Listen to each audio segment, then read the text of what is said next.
এদিকে অ্যাডার সাথে সাথে ম্যাথিউ রূপকথার জগতে যে ব্যাপারটা দূর থেকেই জাদুর মাধ্যমে জেনে গিয়েছিল ওই শয়তান মহিলাকে। তাই তো সে পরিকল্পনা করতে শুরু করেছিল ফ্লেক্স একাডেমিতে হামলা করার।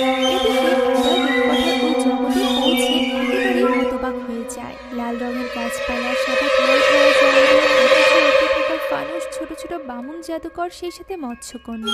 কি নেই এই রূপকথার জগতে? রূপকথার গল্পে সব চরিত্রই এখানে আছে। অ্যাডার মতো করেই আরো অনেক ছোট ছোট বাচ্চারা এবার এই ক্লেক্স একাডেমিতে এসেছিল পড়াশোনা করতে, যেখানে একে অন্যের ভাষা না জানার কারণে তারা কেউই একে অপরের সাথে কথা বলতে পারছিল না। তখনই সেখানে উড়তে উড়তে প্যাঁচার বেশে আসে ম্যাথিউ এবং তাদেরকে একটি ফোয়ারার পানি খেতে বলে, যা পান করার ফলে তারা প্রত্যেকে একে অপরের ভাষা বুঝতে পারে। তারা একে একে ওই পানি পান করছিল এবং একে অন্যের সাথে কথা বলছিল।